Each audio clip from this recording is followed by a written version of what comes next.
Springfield's Talk 1041.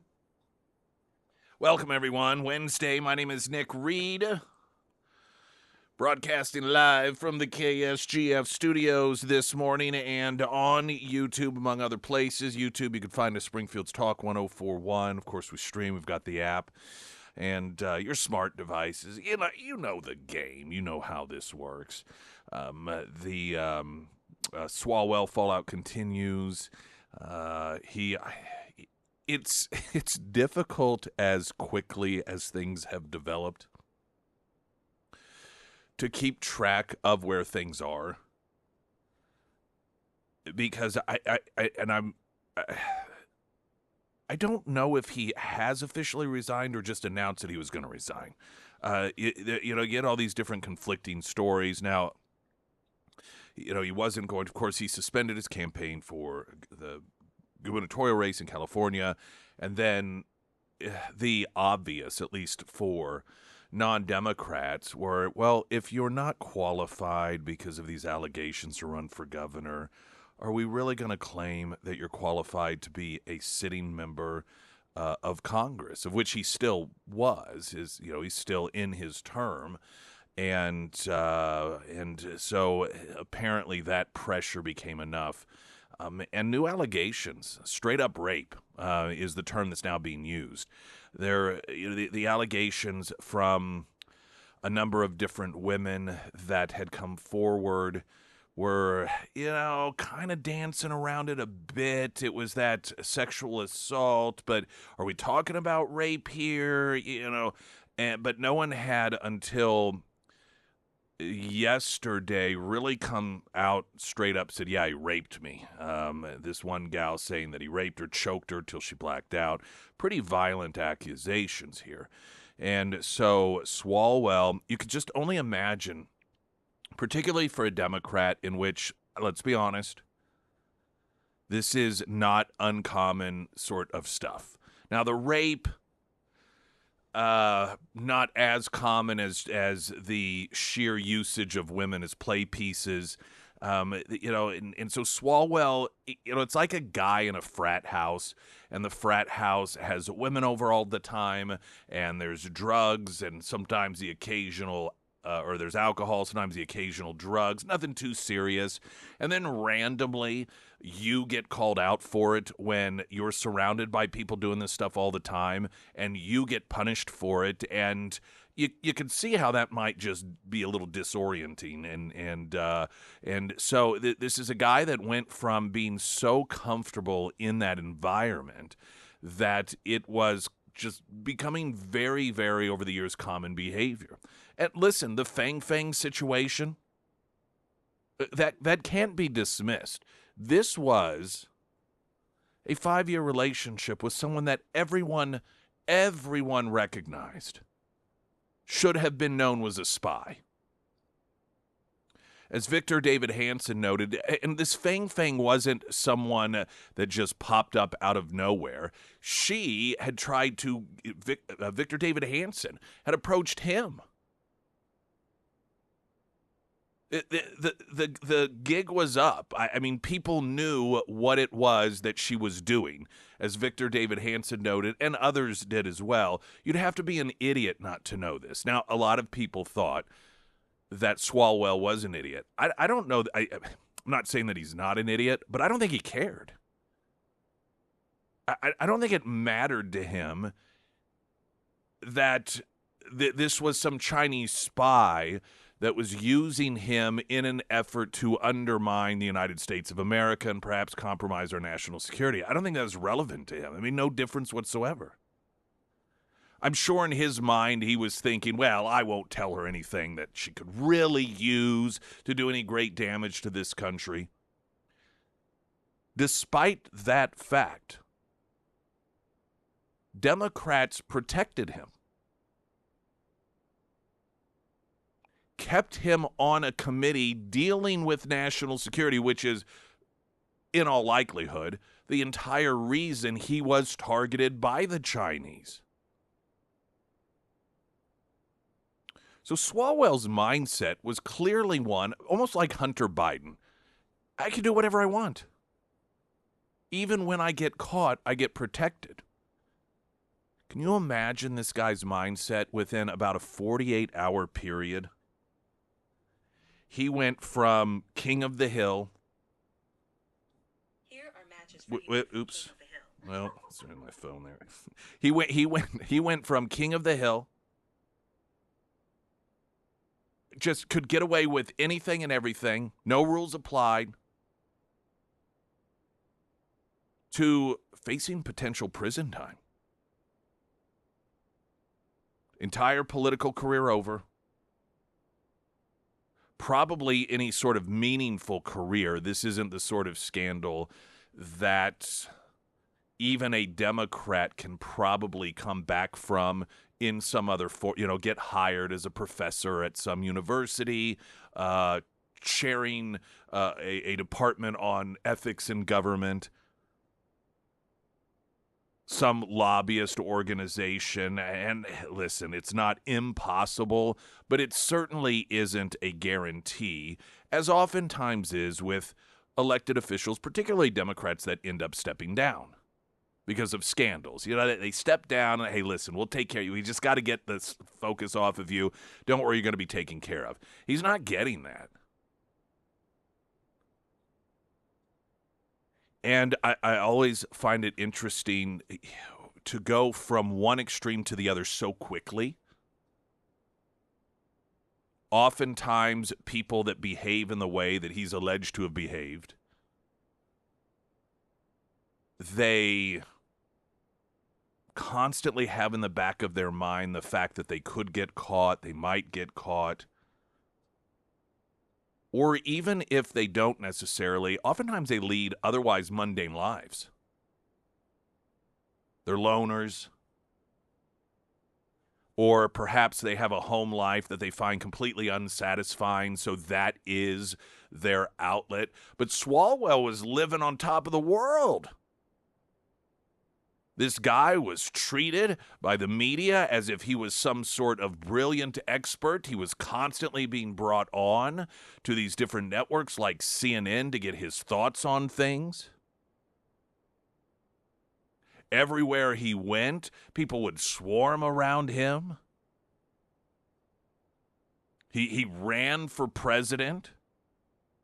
And while that may be dismissed because he dropped out so early, he didn't drop out it was around the same time Kamala Harris dropped out, and she became vice president and then was handed the nomination.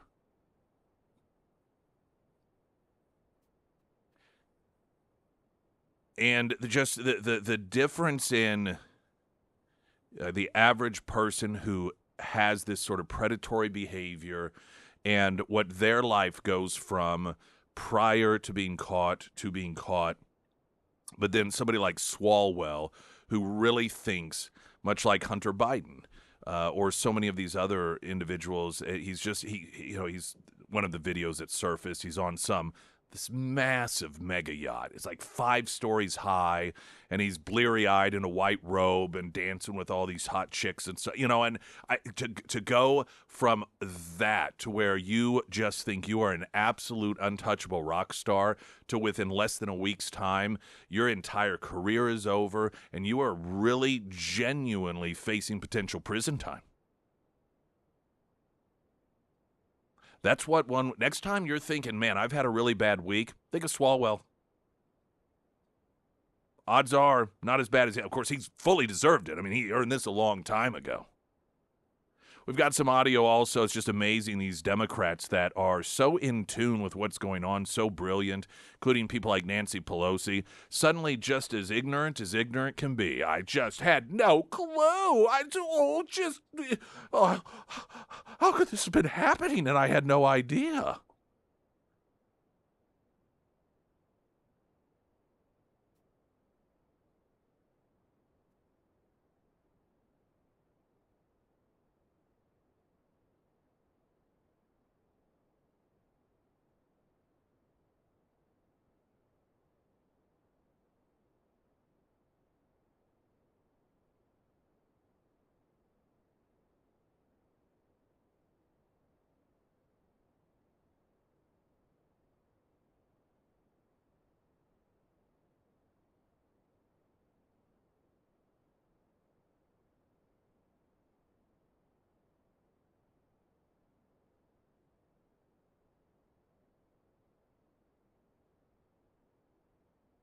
And the first alert forecast from Ozarks First, meteorologist Tom Schmidt, sponsored by St. Clair of the Ozarks Home Improvements. Today we'll see a chance of showers and thunderstorms throughout the afternoon with a high near 75.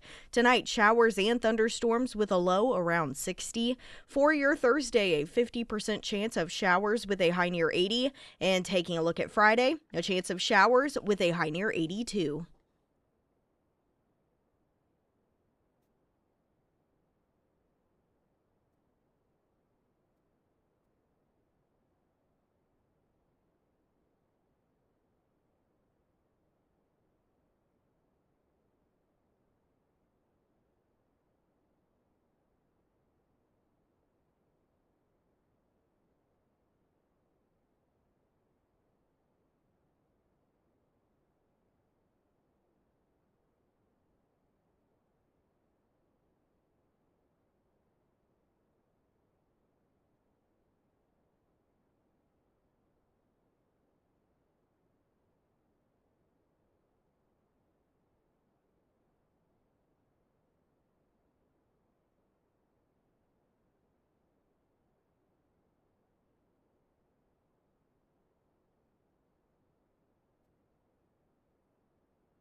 Pyramid Roofing Company text line. Swalwell is also an attorney, faces disbarment.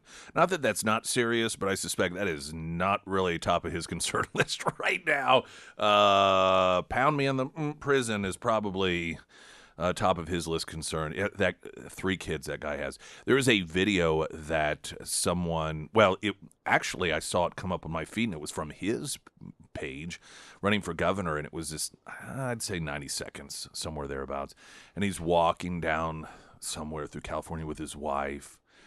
And it's so awful when you think about what that, assuming that she's a normal person and not some psychotic, like a Hillary Clinton, who will be all in on this and try to trash the women like Hillary Clinton did with the survivors of her husband.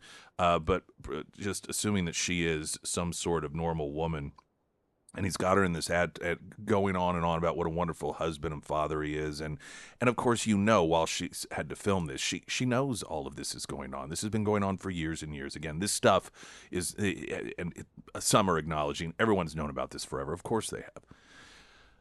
I want to, though, we'll talk about some of the latest details on that coming up during the show. But I wanted it to update you on the big celebratory grand opening of the Jefferson Avenue footbridge, which was, which of course, being set to occur during all of the The Route 66 the Route stuff? 66 stuff, the big festivities there in order to coordinate. And there's been a slight change. The celebration's still occurring, but it's going to be a celebration of the fact that eventually one day it will be finished and open. Well, will you be there front and center? I mean, this thing. I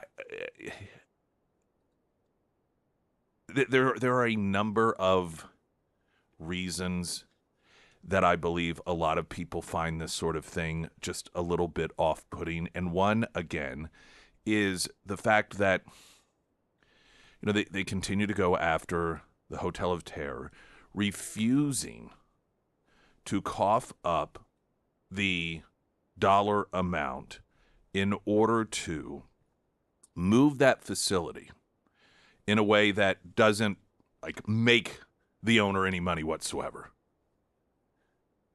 And they for years have been dragging this guy through all of this and the amount of money. And here, millions and millions and millions of dollars they'll throw at some stupid bridge that has no meaningful functional value. This is the out of whack priorities that contribute to the fact that when the city comes along and wants a tax increase for a convention center, they're like, really? We've seen how you prioritize. No. Let me read to you from the news leader story. The historic Jefferson Avenue footbridge has been closed for a decade. I think about all those people that haven't been able to walk on it. I mean, those are the real heroes / victims. 10 years of people not being able to walk over those railroad tracks on that footbridge because it's been closed. I mean, I think we can all agree that's probably around the beginning of what many have perceived as the overall quality of life decline in Springfield was the lack of access to that footbridge that began 10 years ago.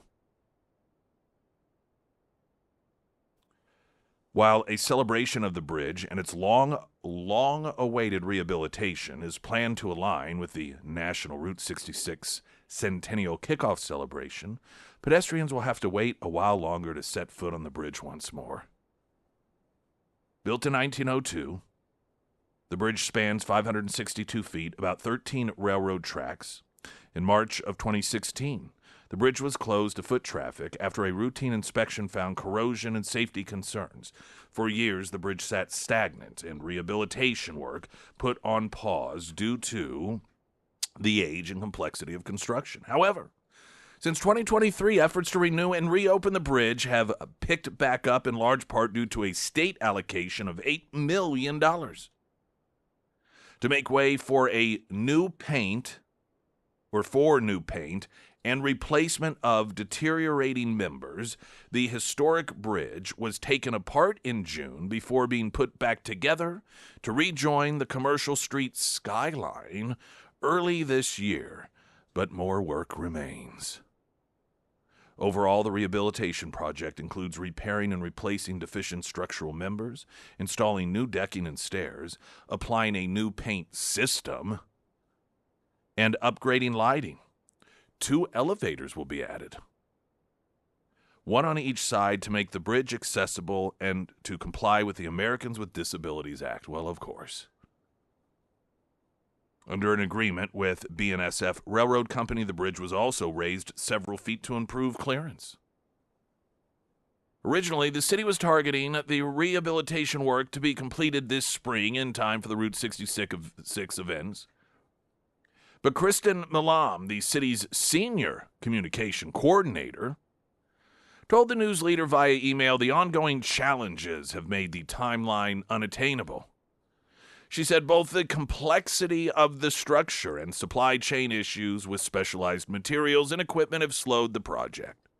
Work continues on the Jefferson Avenue footbridge on Tuesday, April 14th, 2026. The rehabilitation and renovation projects include the elevators and, again, accessibilities to comply with ADA requirements. The city is now targeting for the summer for completion and reopening the bridge to the public. Quote, "We're hopeful to reopen the bridge later this summer, but are ultimately focused on completing the rehabilitation with the high level of care and quality this iconic structure deserves." You know, there is some truth to that. I know when I spent those few years working in Wisconsin and then announced that I was very excited to be coming back home. And anytime I mentioned that I was coming to Springfield, Missouri, about, not everyone, but I'd say 3 to 4 out of 5 people would say, "Is that not the home of the Jefferson Footbridge?" And I'd be like, "Yes, it is." Like, it is iconic. Oh, yes, I know. Mary Collette, an avid C Street advocate and president of the Commercial Club, said she believes construction delays were inevitable but thinks every milestone is worthy of celebration. While work is still underway, she's looking forward to the next 10 years of the bridge as it symbolizes connection and elevation while bringing together neighbors and visitors alike. Quote, "What a funky project it is. It is a delicate operation on a major structural engineering masterpiece. It brings people together. I think it's happening at a time when we certainly as a nation need that and need symbols to inspire us to rise above." Okay, come on. I mean, That is so dramatic. listen, I mean, everyone has the right to get excited about what I'm sure I get excited about little things that other people find to be goofy. But really, like, this is the thing. This is going to bring us all This is together. it right here. All the divisions that we have, not just in Springfield, but in the country, perhaps even the world. This is going to bring everyone together. Like, you know what? This is what we need as a nation. This is what we need as a nation. This footbridge. The total cost of the project is approximately $13 million taxpayer dollars. And Malam says that the renovations remain on budget. Despite the delayed reopening, the Red, White, and Blue Bridge Bash is still on to celebrate Route 66, America's 250th anniversary, and the historic bridge's rebirth. The event from 6 to 9 p.m. Friday, May 1st will feature live music, a classic car rally, and a Jefferson Avenue footbridge light and drone show at 8 p.m. The festivities will continue into Saturday. For a full-day lineup of musical performances, a classic car show, the C Street City Market, history presentations, and a rededication ceremony for the footbridge, which no one at the time will actually be able to walk on. Collette said the event will be a celebration of how close the bridge is to finishing, how the historic architecture joins together with the new construction of elevator metalwork, and how the bridge illuminates the night sky. When the bridge does reopen, it will be an opportunity for yet another party, she said. The footbridge was last rededicated in 2002 for the centennial of the bridge's construction. Now, I bet virtually every one of you can remember exactly where you were that moment. Then, too, it took 8 years to gather enough support and funding to fix the bridge and restore it from deterioration. Springfield's Talk 1041, I'm Nick Reed.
All right, weather in a moment. We'll get a look at what to expect in terms of potential rainstorms. Also, some of your Pyramid Roofing Company text line messages regarding the Jefferson Avenue footbridge. It was scheduled to be reopened. Big celebration coming up to coincide with the 205th, well, the Route 66, and then, of course, you got the 250th anniversary of the country. And it will instead be a celebration of the fact that it will one day open, which the city is hoping will be sometime this summer.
Springfield's Talk 1041, the first alert forecast from Ozarks First meteorologist Tom Schmidt, sponsored by J&S Automotive.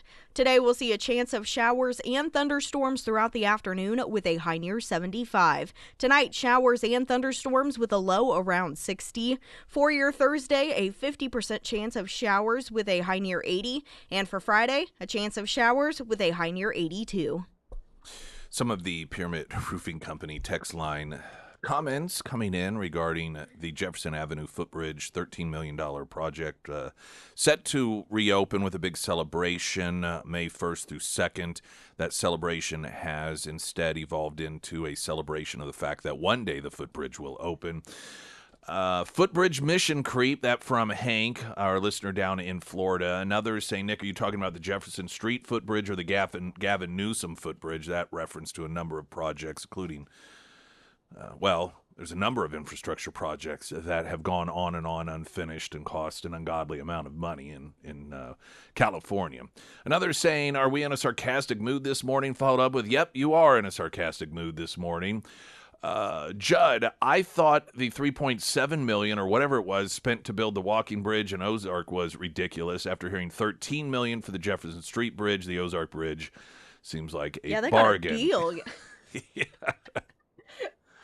Well, but it's not historic, or I guess it is historic. I don't know. I don't even know what historic just means old, I think. Once upon a time, historic meant that there was some sort of noteworthy history attached to it, like, a president got married on the bridge or something like that.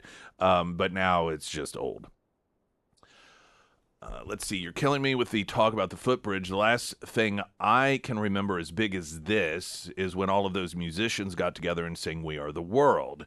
And another noting, I was invited to Mar-a-Lago, but I am now going to have to cancel due to the Jefferson Footbridge opening. Well, now, like I said, you may be in luck because the Jefferson Footbridge opening is now just a Jefferson Footbridge celebration of the fact that it one day will open. Well, you still don't want to miss it. Yes, that's true. Listen, now the one thing of this that I do hope happens, given that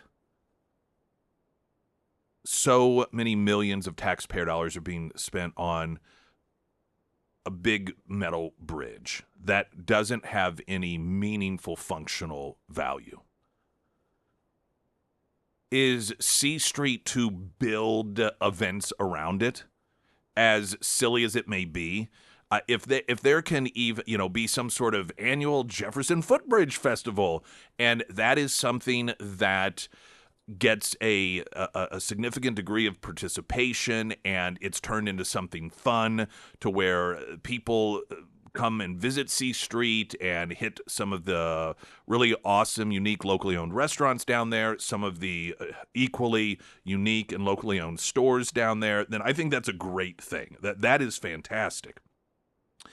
I hope that something comes out of it. And I'll say this, too, as all of the joking around about it, some may think that it would be silly or ridiculous, with that perspective of this whole thing, to have celebrations around it, but I actually encourage that because, like I said, it's making lemonade out of lemons, taking what is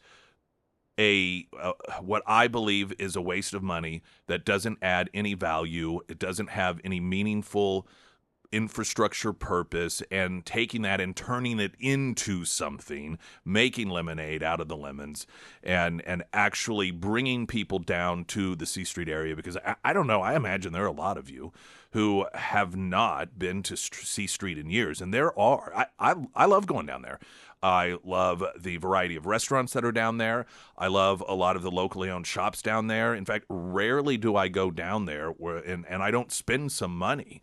I like to go down there when my mom visits from out of town, and there are some things I, just pick up on my own down there anyhow. It's, some destination purchases that I do make down there. So I would tell you, if you have not been to C Street since the days of the Missouri Motel down there, or Missouri Hotel, I would definitely make a trek down there because it is a world of difference. It's the difference between downtown Springfield in the mid-'90s versus now.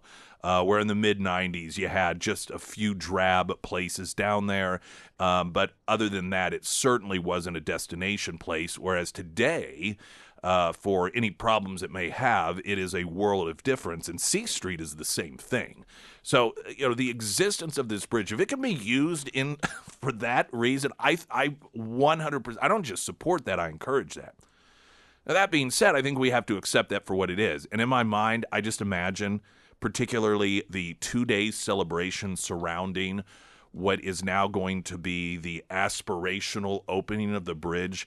And in my mind, I just think of, people maybe from out of town, they're visiting or they're here on business, and they're like, oh, there's some huge celebration going on. And then they come down and there's a drone show and all this pomp and circumstance. And like, what's this about?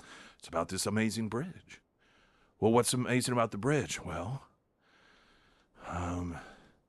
it's there, and we couldn't walk on it for 10 years, but now we can. Oh, so how's this work? They're going to open it, and everybody's going to join hands, walk across it? No. Well, we can't do that because we can't actually walk on it yet. It's not open or anything. We're just going to look at it.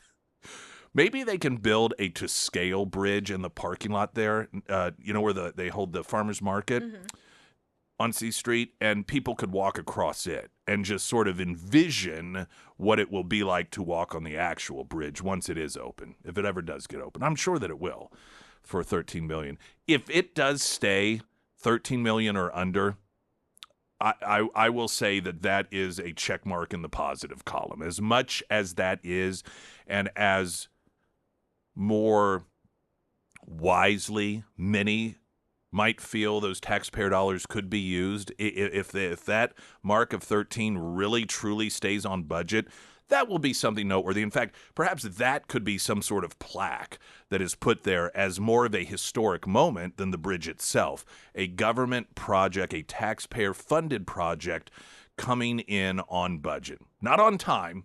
You can't have it all. But at least on budget. We'll see.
Hunter Hardscapes and Outdoor, if you want any sort of real, true, incredible outdoor living space infrastructure that's not a footbridge, Hunter Hardscapes and Outdoor, they are highly recommended by me, by so many others, and I talk a great deal about the residential components, but if you own a maybe short-term rental And now that you won't be paying that additional tax or having your residents stay on, or have to pay that additional tax, you have a little extra money that you can invest in making your property more of an attraction for people that may be coming to the Springfield area to stay for a while. Or if you have an apartment complex, multifamily living, or a business, maybe an outdoor patio. There's a decent number of outdoor patios that are in the area. Not a massive amount, but there's a decent amount.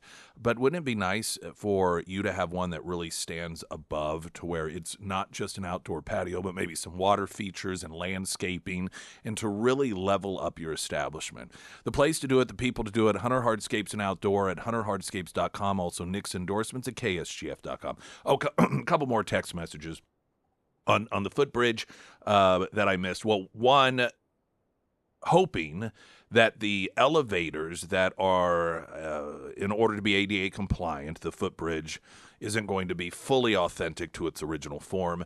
There will be an elevator on each side, and someone texted in, they hope that the elevators have that urine smell like the parking garage elevators next to the Expo Center downtown.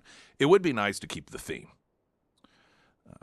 So that you're like, oh, this is nice. I recognize this. Oh, it must be a theme. And then someone else noting that they should name the bridge after Trump just to get the lefties going crazy.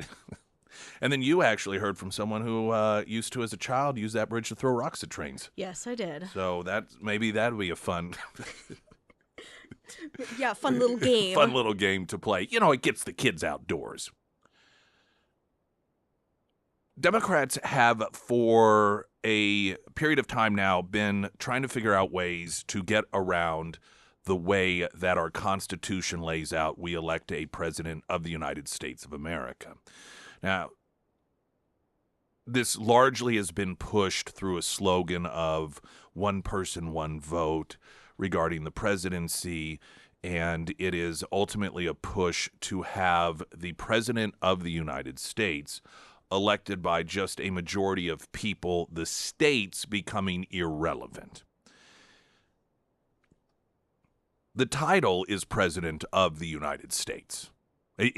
We'll start off just very simple here. That's not an accident. This isn't the president of the people, the president of the population. It's the president of the United States. That's not simply an issue of semantics. There's a reason that is the title. That is a reason why when the president is announced coming in to make the State of the Union or to any event, it's always, ladies and gentlemen, the president of the United States. And so it is the states that ultimately have the electors that cast those ballots in which the president is elected. And the way that the states do this is by having the people vote, and then the way that the people vote, that is how, so that when Missouri votes for Donald Trump or Missouri votes for Barack Obama, then Missouri, as a state, cast those ballots for the individual that the people in the state voted for. And in order to give, I don't want to get too far into the weeds here, but a balance of representation without making smaller states irrelevant, the way that the number of electoral votes that a state has is a combination of the number of congresspersons that each state has, which is a representation of the population, but also one for each U.S. senator, to which every single state has two. And so that was an attempt to give a little bit of relevancy to states that have very little populations and have only one member of Congress, so that even though you look at 3 total electoral votes versus a state that has 50 plus, you could say clearly there's an unfair advantage. But it was an attempt to at least give those smaller states a equal representation in the context of the number of U.S. senators. Democrats don't care for this constitutional approach because it does not give them an unfair advantage. The reason a national vote gives Democrats an unfair advantage is because their machinery controls the highly and densely populated areas of the country. And when you look at a map of the United States by county, many of you have seen this map, and it will show county by county, red versus blue. You see that and you think to yourself, this is insane. 98% geographically of this country is voting red. Yet there are instances in which, on a national level, we've seen the Democrat get, because of those densely populated areas in which the machinery runs everything, that be ballot stuffing and early voting, they get more of the overall national vote. And it was one of the reasons that our country and the selection of the President of the United States was set up the way that it is. It was and continues to be. Is because they acknowledged it would be very problematic if, geographically speaking, 98% of the population ultimately had absolutely no say whatsoever when it comes to the presidency. What would be the point? What representation would anyone in Montana have? What representation would people in Southwest Missouri have? You have Kansas City and St. Louis, and presidents and particularly for, the big government, and in the modern era, this would be Democrats. You can only imagine, particularly when it comes to Democrats controlling Congress and flow of money, where are they going to send it all? They're going to send it all to Mamdani's New York and Gavin, out in Los Angeles and San Francisco and maybe, St. Louis and Kansas City, and screw the rest of us because they don't need our vote. It was all very deliberate. The inconvenience for the Democrats is it prevents them from being able to win every presidential election. So what they do is they pass these little compacts, the National Popular Vote Interstate Compact, that says if the popular vote goes to one individual and my state votes for the opposition, we will throw out the votes of our voters and instead give the win to the popular vote. The latest state to do that is Virginia, and Democrats have taken control of Virginia, and they're jacking up taxes left and right and regulations left and right, and they have just signed onto this compact, which when you combine it with the other Democrat states that have done this, the count becomes 202 or 222 electoral votes, in which only 270 are needed to elect a president. So every time Democrats get control of a state, they vote on this compact that declares, unless their voters vote for the same candidate or the same presidential candidate that the big cities vote for, they're just going to throw those votes out and replace them with votes that match the Democrat votes of the big cities. I guess that's their version of democracy.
Now, regarding the Democrats' attempt to essentially rig future presidential elections so that only Democrats win in what Virginia's the latest state that's done this. When Democrats get control of a state, they pass this national vote interstate compact that says when a presidential election occurs, if the voters, for example, the latest in West Virginia, don't vote for the winner of the popular vote, which is the person who wins, Los Angeles, St. Louis, it's usually a Democrat, then we'll throw out the votes of our voters and instead cast the electoral votes for the person that was elected by the big cities. Now, for those of you that recognize what a horrific idea this is, I just want to remind you that one of the vocal proponents and supporters of this Democrat plan has been Republican State Senator Lincoln Huff. Another banner example of local Republican politics in the Springfield area. News in 60 seconds.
Springfield's Talk 104.1. Welcome to hour number 2 on a Wednesday. My name is Nick Reed, and I'd love to welcome you all to this show.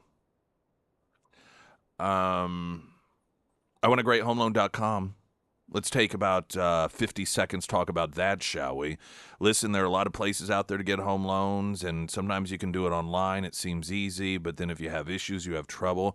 I don't know if you've ever, I actually was trying to get a hold of financial institution for, I had to switch some things around, and it wasn't home loan focused, but just to find a person to talk to, because, there's the AI, but none of the options fit what I needed. And so I, did the call, and it asks you what is it that you need? And so you tell it, and it's like, I didn't understand. It's just so maddening. And on the app, I could not find, everything's chat, which is AI. It was so frustrating. And I eventually got and found a person, and once I found that person, they were extremely accommodating, and it took about 2 minutes to get done what I needed to get done. But the lead up was 8 to 10 minutes of complete frustration. The characters in the team, I want a great homeloan.com. Do not let the fact that the starting point is a site give you the impression that that is the experience you get. It's the opposite. That is there to just help you make the process as easy as possible. It's almost like a portal to help you get them information if you want to utilize it that way. But for any questions that you have, when you go to iwantagreathomeloan.com, Anthony Carricker's name and cell phone number is at the top left-hand corner, and Alex Carricker's name and cell phone number is in the upper left-hand corner as well. And that is their cell phone number, each of them, and you can call them 7 days a week. That's the level of service you get for your home loans, refinancing, reverse mortgages at iwantagreathomeloan.com, because you do. I think that most of the outrage regarding Donald Trump and the picture of Jesus/Doctor has died down. And the media, of course, they've done everything they can to try to utilize it as a wedge between Christians and Donald Trump. Much of that is based off a misunderstanding as to why it is that people who voted for Donald Trump, particularly when it comes to Christians. They've never understood that. They have never, ever understood that. They don't have any interest in understanding it. When Trump was running the first time and the audio came out of him talking about, what it is that really wealthy people and, women will allow really wealthy men to do, you know what I'm talking about here. And I just can't believe Christians would vote for this guy. They've never understood it. And much of that is because they're all about identity politics, whereas people who generally support Donald Trump aren't about identity politics. There was a conversation yesterday on The View. These broads are so stupid.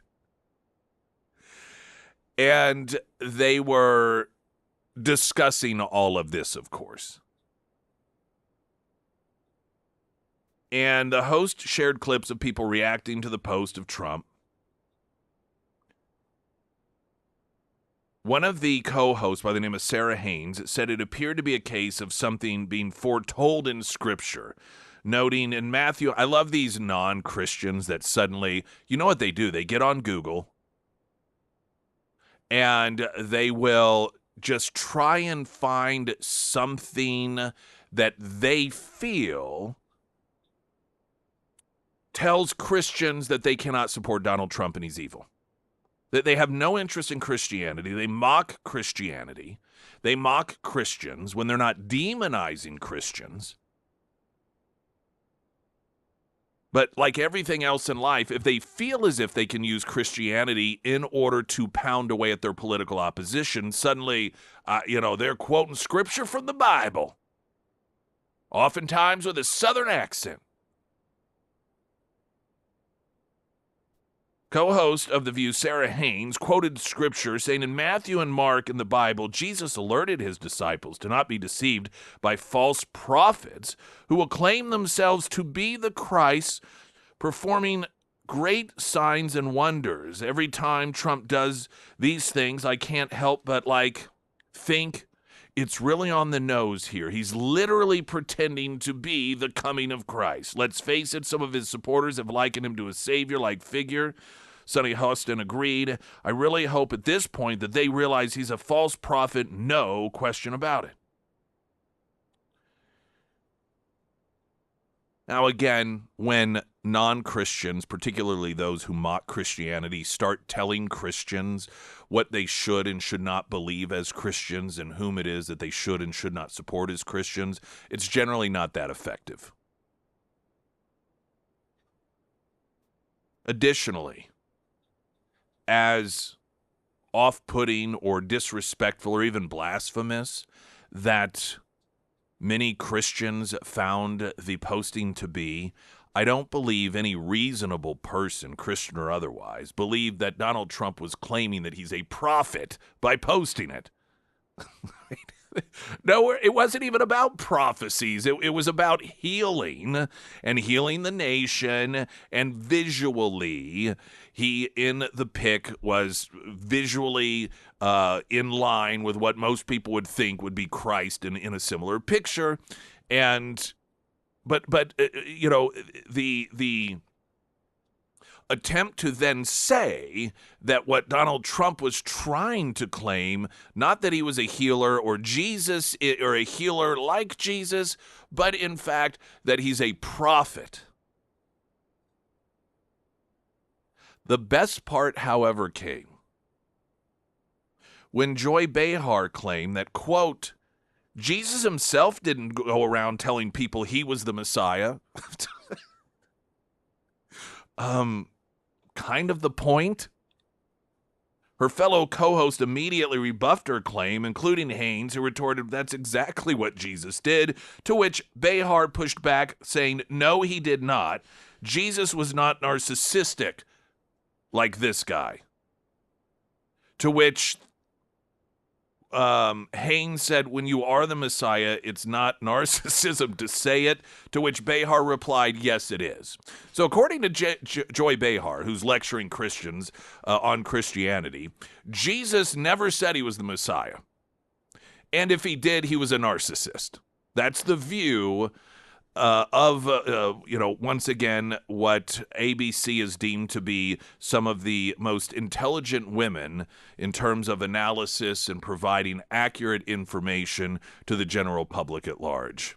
I got to say, that's a new one. I mean, I know that oftentimes people who aren't Christians and don't understand what Christianity is and know nothing of the teachings of Christ try to use it as a weapon, and they oftentimes get things wrong, like Jesus was a socialist, or Jesus was some homeless guy living in the streets, and they have misunderstandings of the historical realities of the Bible. But I think this is the first time I've ever heard anyone who has professed themselves and presenting themselves as an expert on the issue claim that Jesus never claimed that he was the Messiah. That's that's a new one. And then bonus points if he did, he's a narcissist.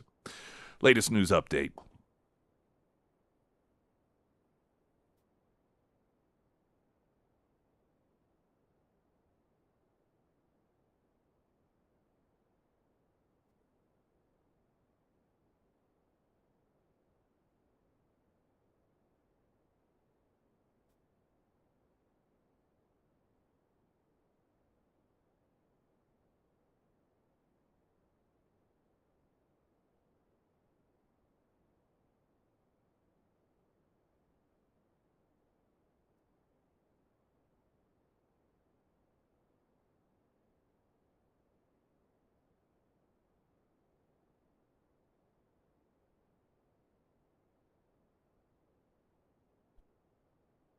And the first alert forecast from Ozarks First meteorologist Tom Schmidt, sponsored by St. Clair of the Ozarks Home Improvements.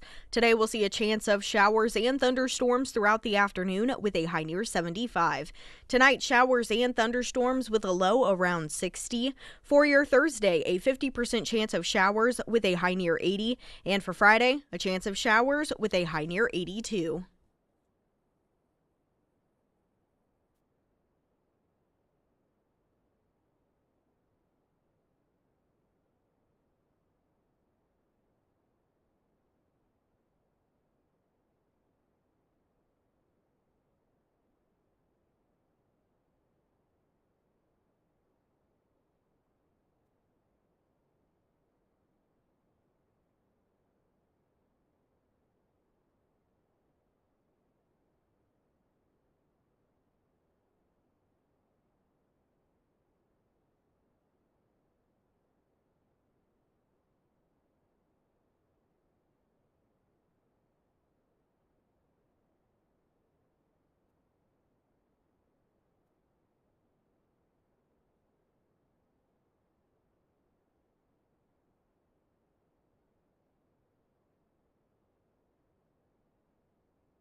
Joe Biden pulled a black man on stage, told him he looked like Barack Obama. Did you see that video? This is new. No.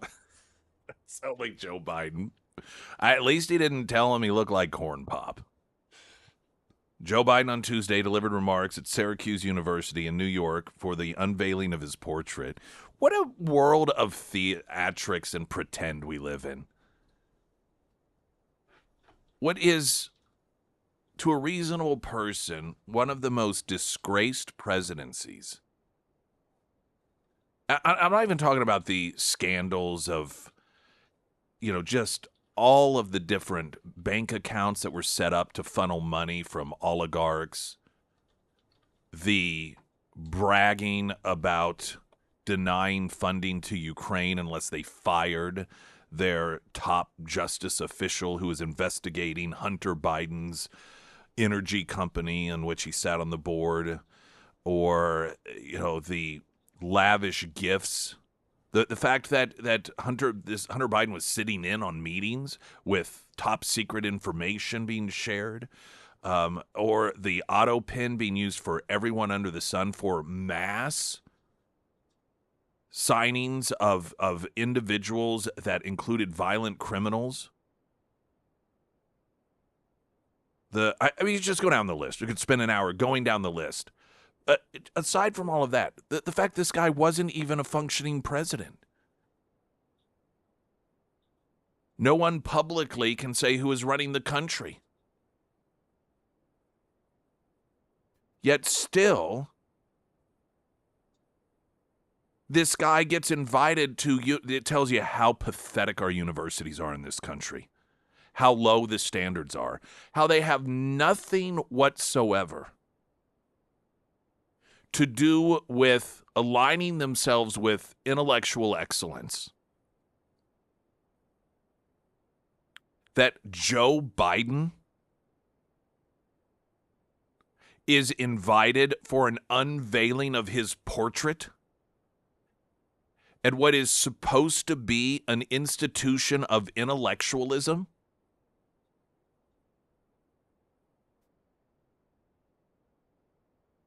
Biden graduated 76th out of 85 in his law class at Syracuse University College of Law in 1968. Of course, he lied about that, claimed that, he was in the top of his class, and it's just like everything else in his life. In fact, the Gateway pundit notes that Biden has repeatedly lied and claimed he graduated at the top of his class, even though he really graduated at the bottom. During Biden's campaign in 1987, he lied about his academic record, was dogged by accusations of plagiarism, which prompted him to withdraw from the race. That's back when Democrats pretended as if they had standards. And so they're presenting him a picture of his portrait, to which he said, "Who's that?" I'm kidding, he didn't, but he probably was confused for a moment, had to do a double take. And then he at the beginning of his remarks, he looked over at the Syracuse University Board of Trustees chairman, Jeffrey Scruggs, who's black, called him Barack, which could very well have been on accident, and then realized, kind of came to, called him up on, made him come up on stage. The guy didn't want to. It's like, come on, man, come on. So that he could tell him in front of the audience that he looked like Barack Obama.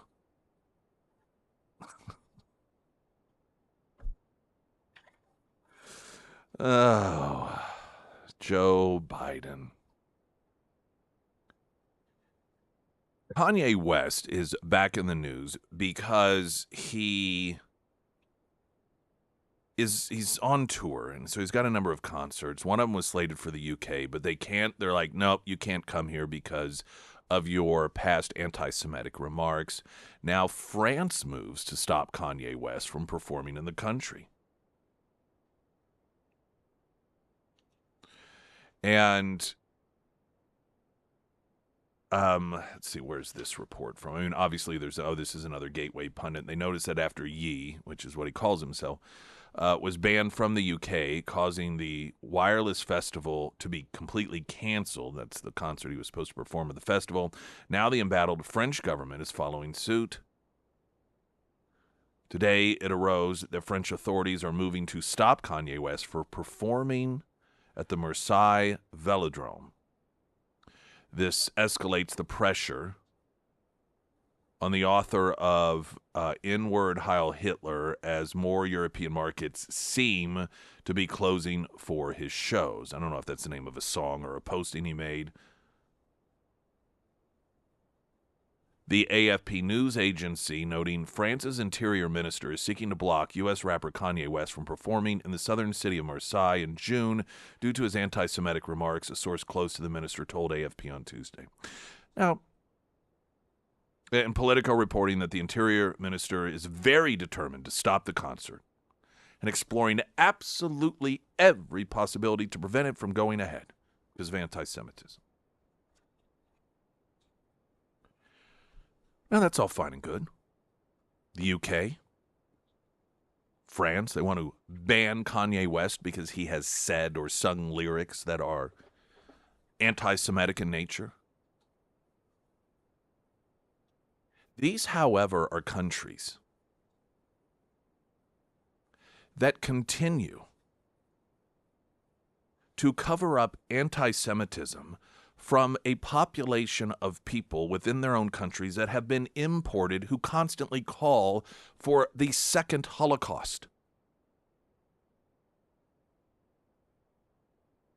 We've talked about in the UK the backfiring of this Amelia character. It was a character that was developed by the UK government, the front office, that was to be utilized in schools to train young people how to push back against folks in the UK who might not like the fact that anti-Semitism and Islamic extremists is taking over the culture.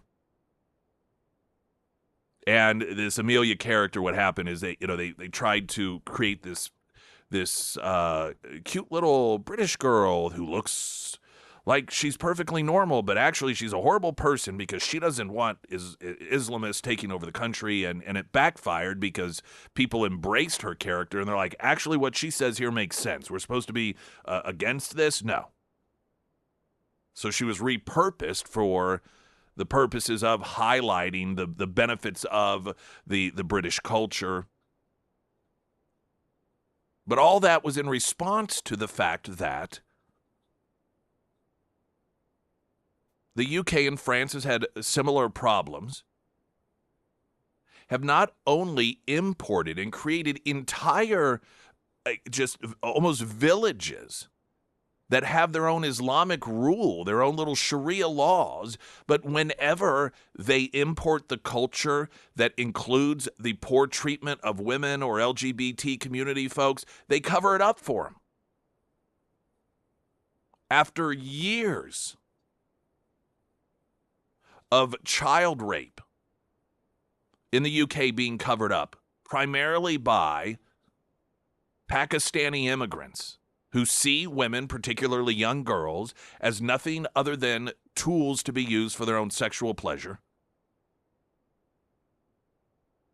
And finally, it's been acknowledged that it was covered up by the British government for years and years and years because they didn't want to offend the Muslim community.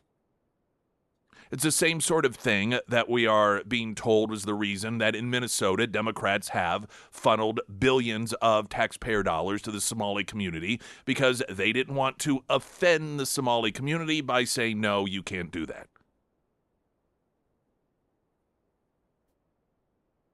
This is the pathetic nature of virtue signaling. These countries that have allowed a culture that not only embraces but actively promotes anti-Semitism, that marches through the streets calling for the complete elimination of Jews. Yet Kanye West, well, we can't let him perform here. It's all virtue signaling.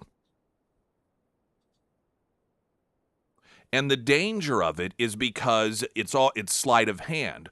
While they allow to develop and they actually foster an environment in which anti-Semitism grows in a real dangerous, meaningful way, they pretend as if they take a stand against it by banning somebody like Kanye West.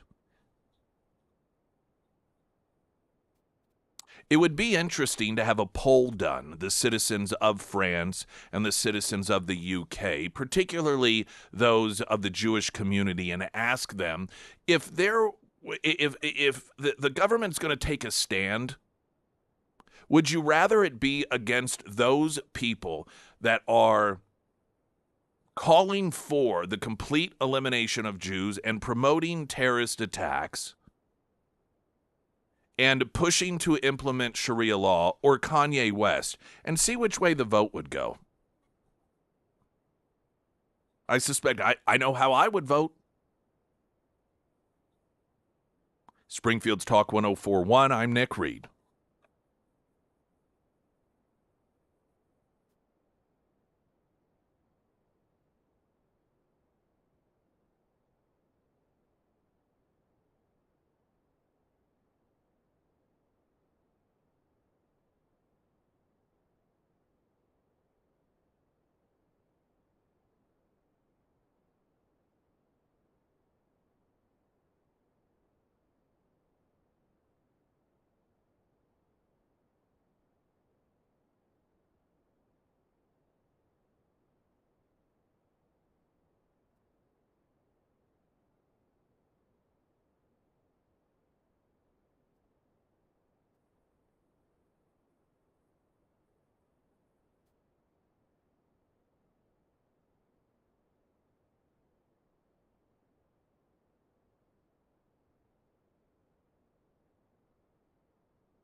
Springfield's Talk 1041, the first alert forecast from Ozarks First, meteorologist Tom Schmidt, sponsored by J&S Automotive. Today we'll see a chance of showers and thunderstorms throughout the afternoon with a high near 75. Tonight, showers and thunderstorms with a low around 60. For your Thursday, a 50% chance of showers with a high near 80. And taking a look at Friday, a chance of showers with a high near 82. I tell you a lot about the importance of having Ozarks elder law make sure that your and your family's taken care of in terms of power of attorney and wills and trust and things you may not even know about, like how you're going to pay for a nursing home, because not having that stuff locked down by legal folks, legal experts, like the ladies in white, Ozarks elder law, you're going to find yourself in a world of hurt. But one of the potentially more unique situations that I don't talk about so much that is really important is special needs persons and special needs family members who can't take care of themselves. And you don't have the specific legal work set up. Maybe you're like, oh, well, we got a godparent for our child, or maybe I say child, that child could be 23 years old, but still, because of special needs, whether it's severe autism or some sort of other, severe medical conditions, and they just are not able to take care of themselves, and something happens to you, that loved one gets left to the state to decide and provide for themselves. Which oftentimes, I can't even begin to imagine if you're special needs and you lose everything that is consistent to you, and then suddenly you're the responsibility of the state and just the quality of life situation there. And so while I know that probably doesn't apply, I know it doesn't apply to most of you, those of you that do have someone in your life, your family, in which you are responsible that have special needs, I would make sure that you have this buttoned down and taken care of. And even if you think you do, a consultation with Ozarks Elder Law costs you nothing to find out if you really do have it taken care of.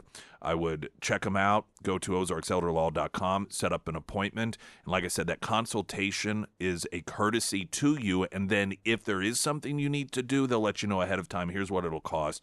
And then you can decide whether it's worth it. ozarkselderlaw.com.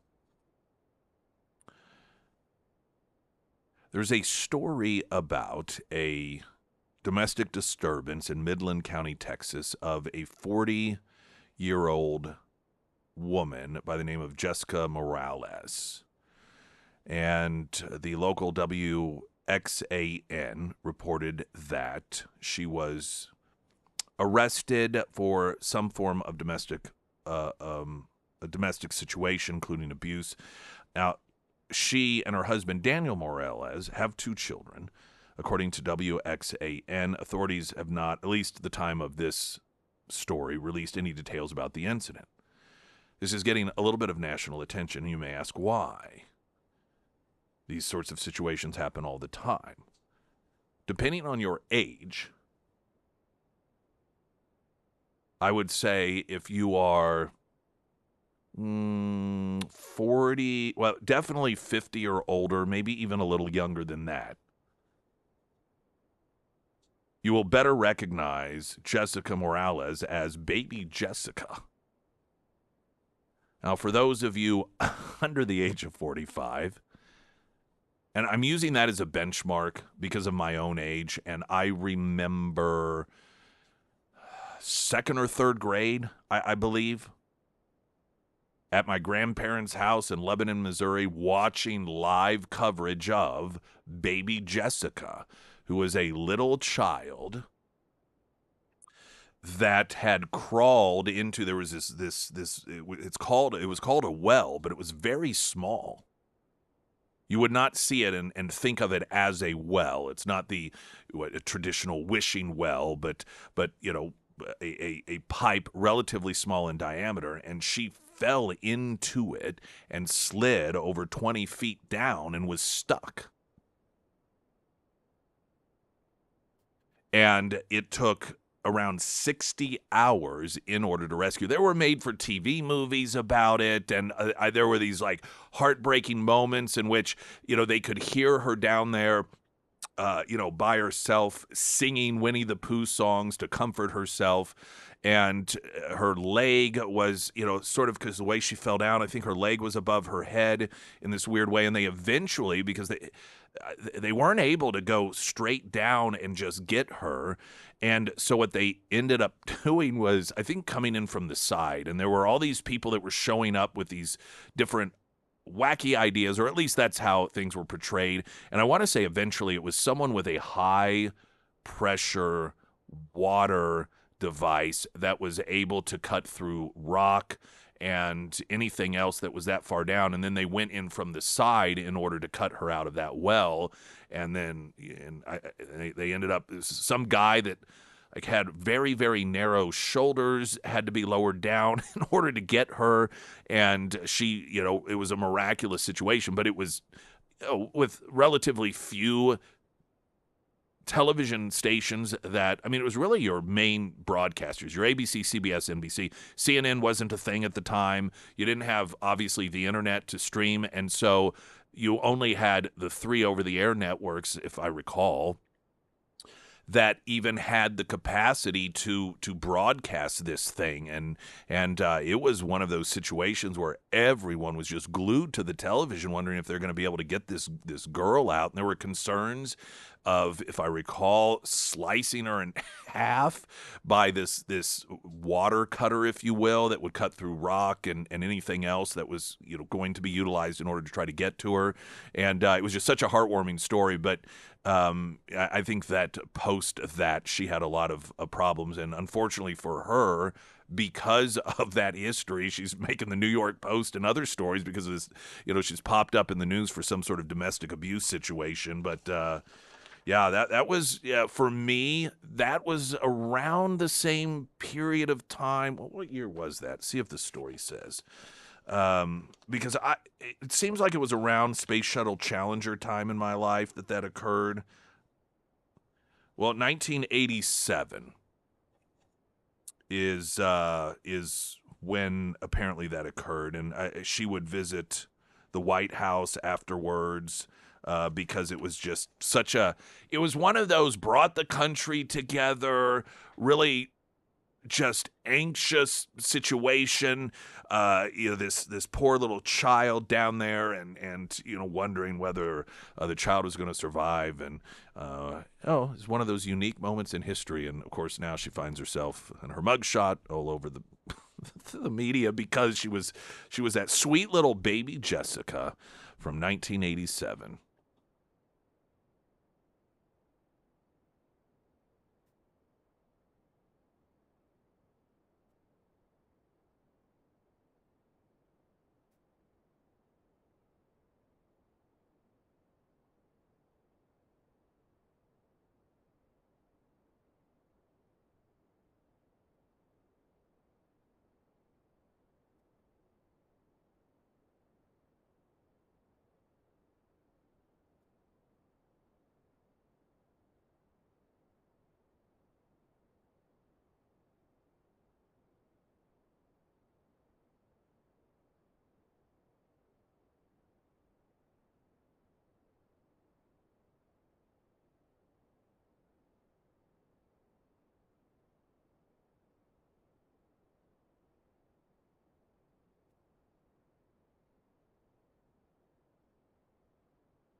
Sarah Myers, everyone. Thank you. Springfield Livestock Marketing Center. I was scrolling through Facebook and I saw that they will be hosting an auction that's a little bit different than what they typically do. On Thursday, April 23rd, 6 p.m., they will be hosting a land auction. And I thought that was kind of neat, kind of different because, you think of Springfield Livestock and you think, well, livestock, but that just shows they've always got something going on out there. And they also host agriculture meetings, school groups, and cowboy church as well. But most of the time, it's livestock. including today. They'll have a feeder sale starting at 9 a.m. And I know I threw a lot of information at you, a lot of different sales, but you can always find all of their calendar events, upcoming events on their website, springfieldlivestock.com. And of course, you can always find their contact information under the Sarah's Endorsements tab at ksgf.com. This may be of interest to those of you that are in the northern part of the listening area or travel that way. There is going to be a MoDOT public input session on major additions to a 48-mile stretch of 65 between Buffalo and Warsaw. This is north of you, so you probably don't travel that too not often. very often. Do you? Yeah. The Missouri Department of Transportation getting the public's opinions on proposed safety and traffic flow improvements along the 48-mile stretch between Buffalo and Warsaw. Tuesday night was their sixth and final meeting. So, okay, this happened already. But just to give you a heads up, this is something that is potentially in the works. Project manager with MoDOT, Bud Sherman, said we're able to get the comments in, incorporate a lot of their comments into the design, and we listened to quite a bit of what they have to say. We've actually gotten very good input from the public and appreciate that kind of input. A resident that KY3 spoke with at the meeting said that if you get stuck behind slow-moving traffic on the portion of 65 where it's only one lane, you have two options. One is to add time to your travel. The other is to pass it in a potentially unsafe way. Sherman says this was a common concern among residents, noting traffic would be backed up for miles, and they also indicate they have no way to pass. Well, yeah, I mean, obviously, this. What one of the, and I'm pleading ignorant here, and I'm so perhaps talking out of turn. Whenever there is some sort of listening session like this, so MoDOT, they're looking at this busy highway, one lane each way for the most part, between Buffalo and Warsaw, and clearly they're in tune with the fact that that oftentimes results in backed up traffic. You get behind a slower vehicle, and there's really no option other than, again, as was noted, the danger of trying to pass.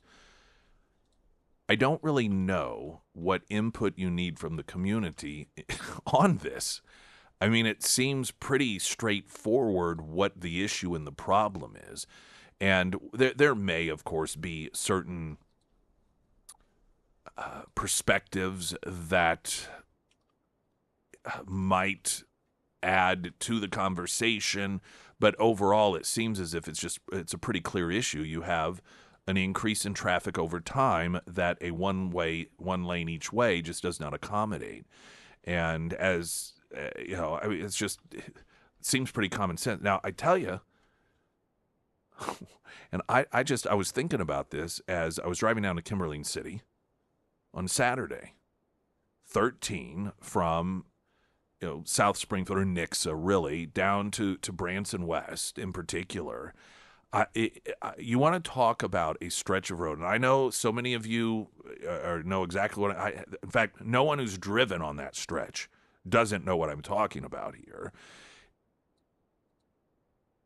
Most people who are headed southbound are doing so for, I'd say most, recreational purposes, particularly on a Friday or a Saturday morning. You're headed to the lake. You're headed down to Branson or Kimberling City. You're going down there. And you can get there anywhere from 45 minutes to 2 hours, all depending on one vehicle, and that is the vehicle that is either in front of you or just in the front of the long line of vehicles. And I experienced that going down to Kimberling City. We were down there. Kimberling Crossing is a new sort of condo resort down there, just on the north side of the Kimberling City Bridge. And we've got restaurants and bars. It's across from Harder House, and it's just kind of got everything you need. It's a really great facility. And so we were down there for that as they were selling off some of those different condos, and get behind a car going 55. And you are just stuck. The only chance that you have is if you are the first car behind that car, and in the few instances in which you can pass around. But if you're 6 or 7 back, you're just screwed. And there is nothing that you can do about it.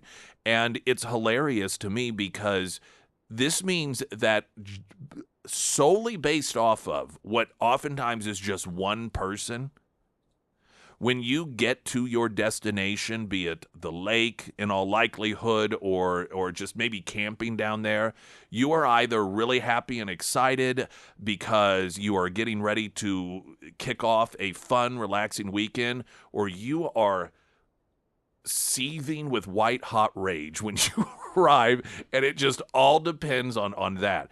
And as I was driving down there, I'm just looking at, because you've got so many hills and cliffs, and just thinking about the expansion of that and how long it would take and the amount of earth that would have to be moved. And I guess anything can be done.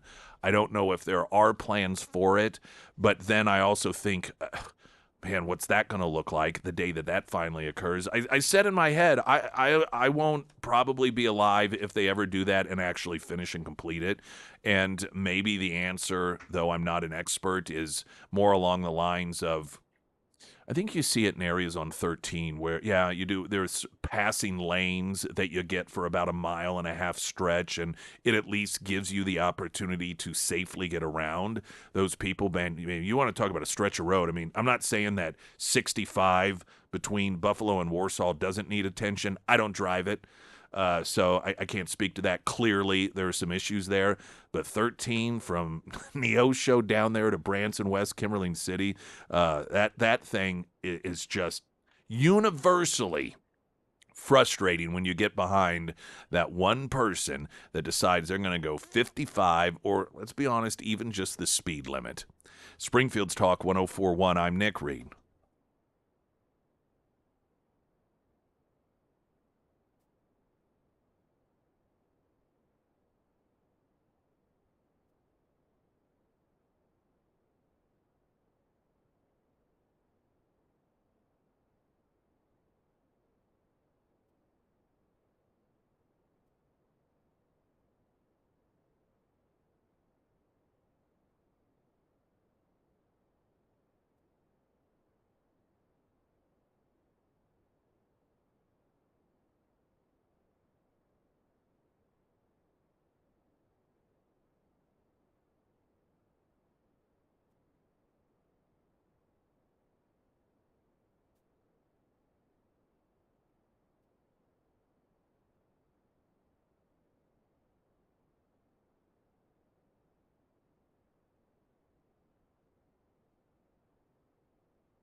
Emily Johnson House Theory Realty. I got my, she has this magazine. Many of you, if you've ever used her services in the past, you may get it. And it's really great. There's like home tips and this time of year gardening tips. I learned in the magazine about a company called Plant by Number.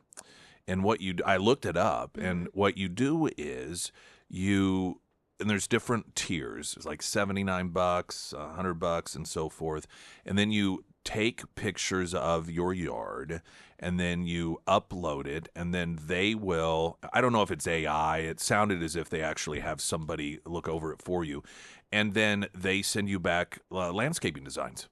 Oh, that's cool. Yeah, like with the sort of plants and how to place them, and they call it plant by number because I saw in the magazine that Emily Johnson distributes, um, they showed like a drawing of what you might get, and it was somebody's yard, and it had big circles, like here's with a 2 and here's with a 4 and then a bunch of 7s, and then I'm guessing what happens is they then say, okay, these plants you can put in 2, these are what you can put in 7, this is what it would look like, and I thought that was a really cool service. Yeah, that is Yeah, cool. I know. Anyway, point being is that's the sort of stuff you get with Emily Johnson, and that monthly magazine, honestly, I don't care what you think about me, but the thing that I like the most in it is it usually has 3 or 4 different recipes, and I always like to see what those recipes are going to be. There was like a blueberry crunch, there was a French toast, and then some sort of pasta, like a light springtime vegetable pasta in this month's edition.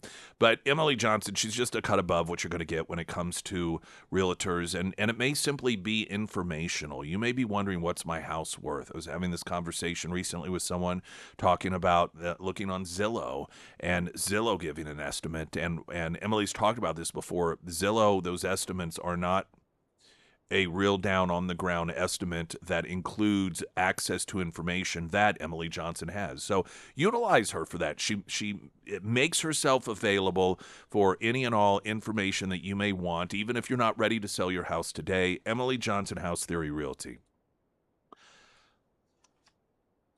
So I want to share this story quickly. And we're going to talk about some of the latest Eric Swalwell stuff coming up, including one Democrat that is he's been Swalwell's best buddy. He's the Arizona U.S. Senator who beat Kerry Lake, and he very, very quickly was distancing himself very loudly from Swalwell. And a lot of people are speculating that it is him in that video with Swalwell that has the hooker on the hotel bed in which Swalwell's kind of tossing her around and so forth. And he's denying that. He was also the chair of Swalwell's presidential campaign, yet he's another one had absolutely no clue whatsoever. Zero clue. Nancy Pelosi, no clue. It's just amazing how these brilliant, insightful people are apparently so obtuse. But I came across this story, and I thought it was weird for reasons that I think you'll understand. And it's about, so there's this guy in Chicago, and he was arrested because he murdered his boyfriend who was trans, so said that he was a girl, but there wasn't any both of them knew what was going on here. The guy, his boyfriend was a trans woman, and on Easter bludgeoned his boyfriend to death. And one of the bits of evidence that they have is the fact that he had looked up on his phone, quote, how to kill someone with a hammer. And if a person gets hit in the head with a hammer while sleeping, what happens? Prosecutors did not offer a motive for the murder in the detention filing. And I'm not trying to be funny about this, but I really genuinely did think to myself, you have to look this up?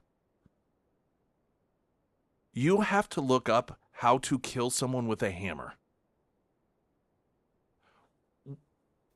I'm not even sure that I understand what one doesn't understand on how to kill someone with a hammer. Like, what other options are, I don't even, and then what happens if you hit someone with a hammer while they sleep? What do you think happens? I'm always amazed anyhow who they do these searches, and you see it all the time. Seemingly intelligent people, though I'm not sure I would categorize this person as intelligent because he wasn't exactly sure. I'm surprised he didn't look up Can you kill someone with a hammer? I mean, if you aren't even sure how to do it, it seems pretty straightforward, but nonetheless, apparently he didn't know how to do it. I don't even know, actually, now that I think about it, would it even turn up any answers? Has anyone, is there anywhere on the internet that in which somebody's like, there may be people out there who don't know how to kill someone with a hammer, and so I'd better do some sort of posting regarding that. I watch a lot of these, as many of you do, the crime shows, the Dateline, the 48 Hours, the 2020s. And the thing that just kills me consistently are these people who are planning ahead how to kill someone, and then they do a search on their phone, on their computer. It's just, these are people that clearly have never watched a Dateline or a 48 Hours. But that's a new one, how to kill someone with a hammer. All right, coming up after the news.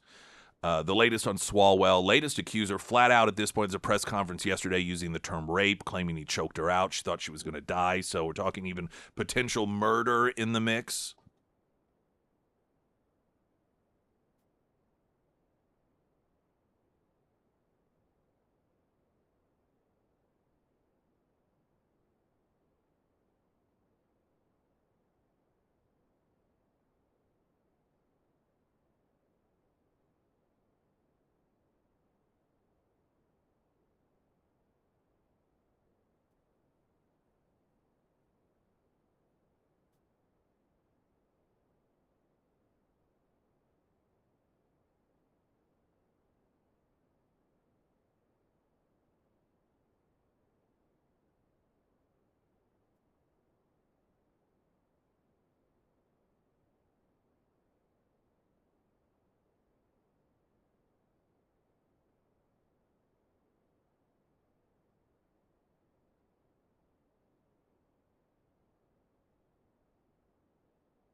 yesterday talked about Katy Perry being once again accused of sexual assault, this time by the actress Ruby Rose, claiming that back in 2010 she was assaulted at a specific club in Australia by Katy Perry, and that she welcomed Katy Perry to sue her for saying so, saying, I'll go to court on this thing. I've got witnesses. I have photo evidence that it happened. And it appears as if um, the actress has reported this to law enforcement. The New York Post reporting the 40-year-old actress revealed on Threads that law enforcement has now closed off her ability to speak about the matter. Quote, Melbourne Sexual Offenses and Child Abuse Investigation Team detectives are investigating historic sexual assault that occurred in Melbourne in 2010. Acting Sergeant Paul Hogan of Victoria Police told the California Post, police have been told the incident occurred at a licensed premises in Melbourne's Central Business District. As of this afternoon, I've finalized all of my reports, Rose wrote on Threads. This means I'm no longer able to comment, repost, or talk publicly about any of the cases or the individuals involved. She added that the restrictions may give her some emotional breathing room despite the public attention surrounding the claims. Quote, it's going to look like I'm ignoring everything from supportive messages to other people's experiences, but I'm not. The Orange is the New Black Star said. This is a standard request from the police and in many ways quite the relief. Rose continued, I can start the healing process now and temporarily move forward. I love you all so much. The development came after Rose made these series of allegations over the weekend, responding online to Katy Perry's clip involving Justin Bieber's Coachella performance. And we talked yesterday about the fact that this isn't the first time she's been accused of sexual assault. She was accused by a male model several years ago. He claimed that in the middle of I don't know if it was, I forget if it was a party, but it was some sort of event, and she pulled down his pants, including underwear, exposing his private parts to everyone. And then I think it was a TV reporter, also said that Katy Perry had sexually assaulted her at one point. And she had made headlines when she was a judge on American Idol and without getting permission, kissed a contestant who later expressed his disappointment because he had never kissed a girl before and kind of wanted to be somebody that he cared about. And she got a little bit of criticism of that. What I find interesting at the same time is there's a story about her being at Coachella and how there's one story in particular about some social media influencer that constantly approaches celebrities that are singers and sings to them, and the variation of reactions that this social media person gets, and how Katy Perry just ran up and hugged him and said, I love you, and warmly embraced him. And I'm just still trying to figure out how it is we decide what accusers we believe and which ones we don't. This is an individual, Katy Perry, that 3 times now, by 3 different people, whom I don't know that have any connection to one another whatsoever, have accused her of inappropriate sexual behavior and characterized it as sexual assault, one of which there is now a criminal investigation underway, yet Katy Perry is just living the high life and no mention whatsoever. What happened to Me Too? What happened to believing the survivors? It's just you have to understand, particularly, I mean, I'm talking to you people on the left. How is it that the world is supposed to know what people are allowed to continue to live their lives when they are accused of such behavior and what people are not? Do you just sort of go on the fly like, well, we just know it when it happens? Because there doesn't seem to be any particular format that gets followed with consistency.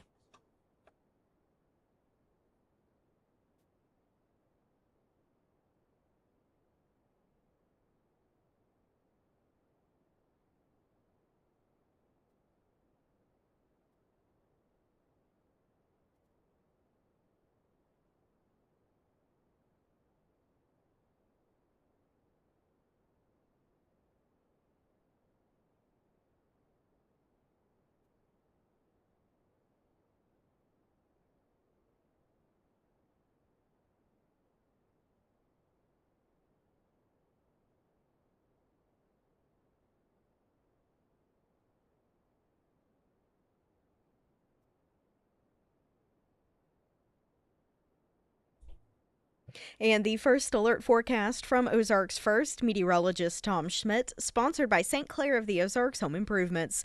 Today we'll see a chance of showers and thunderstorms throughout the afternoon with a high near 75. Tonight, showers and thunderstorms with a low around 60. For your Thursday, a 50% chance of showers with a high near 80. And for Friday, a chance of showers with a high near 82.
I didn't get my Mexican Villa tacos yesterday. Boo.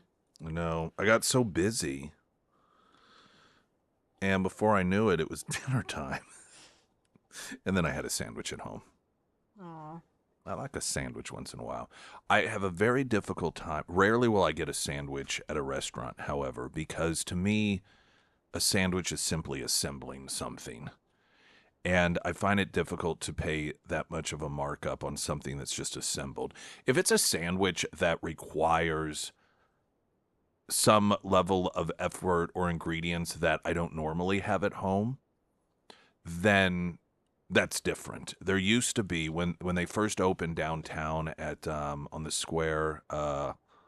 What's the name of the place? It escapes me, but they I'll think of it in a moment. It's right on the square. It's I don't know. It's been open maybe 14 years or so, and they had it was a like a ragoon sandwich or something like that. It was so good. They took it off the menu, and they haven't had it on there since. And that was a sandwich I would order because it was one of the best I ever had. And it just didn't have ingredients that I normally have at home. But man, spending like people $12 for a freaking sandwich. And I'm like, somebody just put that together.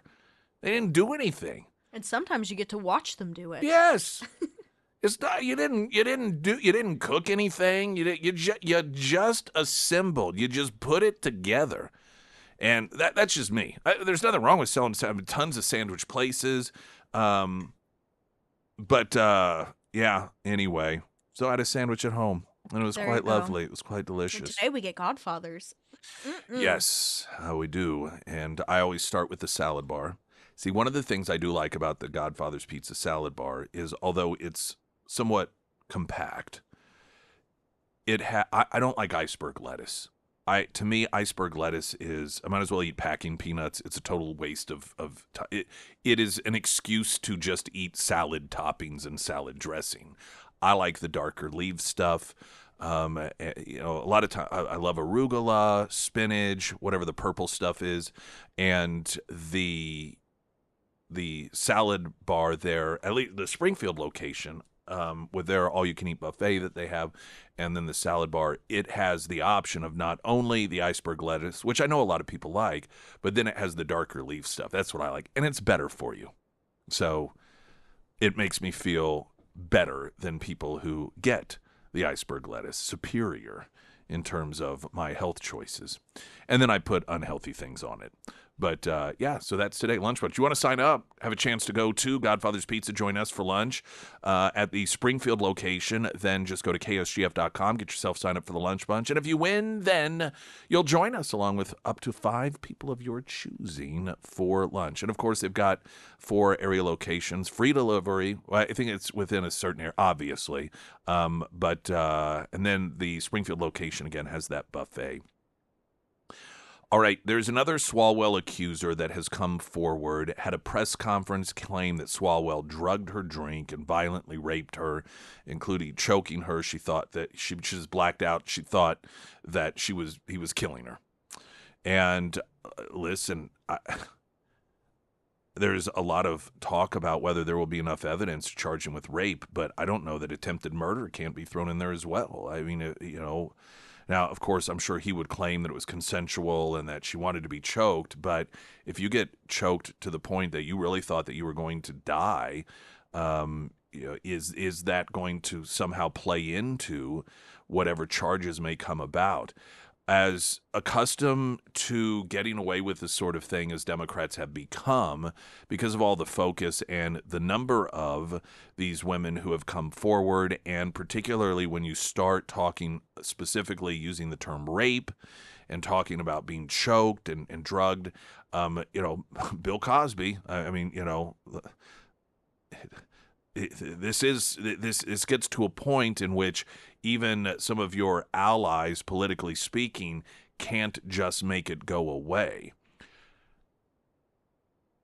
There's an aspect of this that I don't know has been discussed that could potentially be a grave concern for Eric Swalwell, and that is if he does have dirt on a number of other high-profile people. Because let's be honest, it isn't as if Eric Swalwell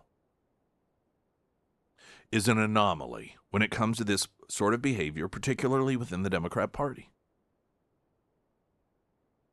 And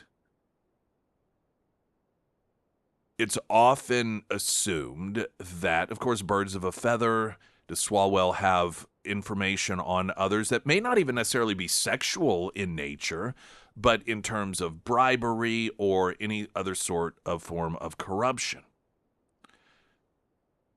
Traditionally, if someone in his position has that sort of dirt on high-profile, powerful people, they see that as a very valuable poker chip, as a very valuable tool that they can use. However, I suspect ever since Jeffrey Epstein's, quote, suicide, that position of having that information on high-profile, powerful people may not be viewed as a benefit so much any longer. And if I'm Eric Swalwell, and I do have dirt on important and powerful people, I think I'd be a little bit concerned that they would worry I'd start talking. That's a big decision to make. Do you start talking? Do you offer up this information in order to try and get a lighter sentence? Whether it is the traditional sort of deal making, hey, I got information here, here, and here. How about we make a deal? Or just as leverage to use as a threat. Particularly if the DA in New York is looking into charges, but if some of these crimes occurred in California, he probably has a great deal of information about other high profile people in California, given that's where he is from. And the thought that he could use that as a threat, like, oh, you're going to go after me? Well, guess what? I'm going to start naming names, or there are going to be things that come out in trial that certain people may not like. But on the other hand, you start thinking about Jeffrey Epstein. And if you are someone like Eric Swalwell that does have valuable information that could sink some very important people, you really want to be in a prison cell? His only saving grace, or the only hope, I shouldn't say the only hope, but something that would work into his favor of not being Epsteined, is that I don't know he's viewed as having that much credibility. And it's not like an Epstein situation in which Epstein, had logs and photographs and videotapes and all of these provable connections with individuals. Swalwell, in all likelihood, doesn't actually have any of that stuff, any hard evidence that could completely destroy powerful people's careers. Accompanied with the fact that he really doesn't have much credibility. And that could be the thing that saves him if, in fact, he did have dirt on others that would want to make sure that he didn't talk, and potentially Epstein himself. I want to play some audio coming up. Nancy Pelosi, as brilliant as she is, seemingly just completely out of the loop regarding Swalwell on this, as was one of his best buddies, a U.S. Senator from Arizona that also chaired his presidential campaign, knew so little about Swalwell, this wasn't even on his radar either.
Sarah Myers, everyone. Thank you. The Pyramid Roofing Company, we had a pretty strong storm roll through the listening area, the western part of the listening area last night.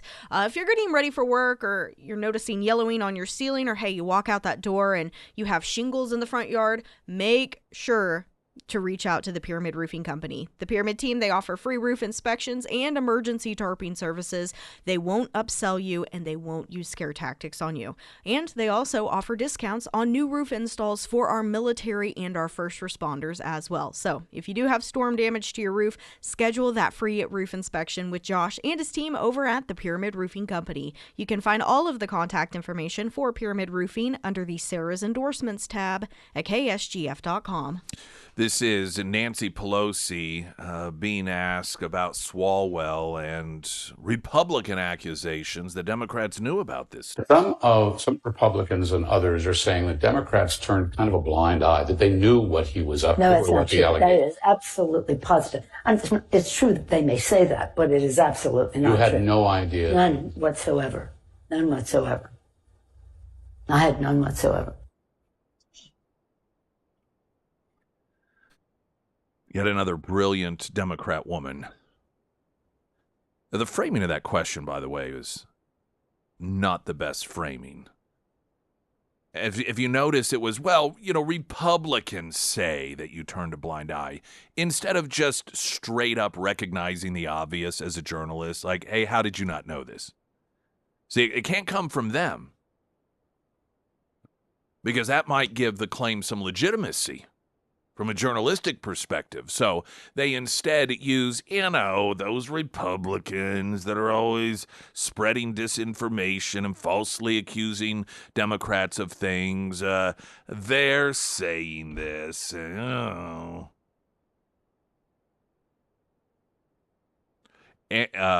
Former Speaker of the House, McCarthy, has noted in several interviews, and in fact, there's a replaying of audio from when he was Speaker, the briefing that he got from the FBI on Swalwell, in which McCarthy tried to get him off the Intelligence Committee because of the information that the FBI gave him, which was during the period of time that he was having an affair with a Chinese spy. And he has since said, he says that he at the time said to Nancy Pelosi, you seriously are going to keep this guy? Because, see, the Democrats get to pick their folks who are going to be on the committee, as in the, when they're in the minority. And at the time, Speaker McCarthy was saying to Nancy Pelosi, you got to be kidding. Are you out of your mind? Based off of what we have been told by the FBI, you're going to keep this guy on there? And Nancy Pelosi was like, yep. And Nancy Pelosi out there today, she's like, just had no clue whatsoever. None, zero. I'm just an idiot. I'm just another stupid Democrat woman. She was as aware of Swalwell's behavior as Hillary was of Bill's. Just no clue whatsoever. It's amazing how apparently everybody knew for years that this had been going on, this sort of behavior, except for the smartest people in the Democrat Party. And that includes his own presidential chair of his presidential campaign, who's now a sitting U.S. Senator. His audio coming up next. I'm Nick Reed.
Springfield's Talk 1041, the first alert forecast from Ozarks First meteorologist Tom Schmidt, sponsored by J&S Automotive. Today we'll see a chance of showers and thunderstorms throughout the afternoon with a high near 75.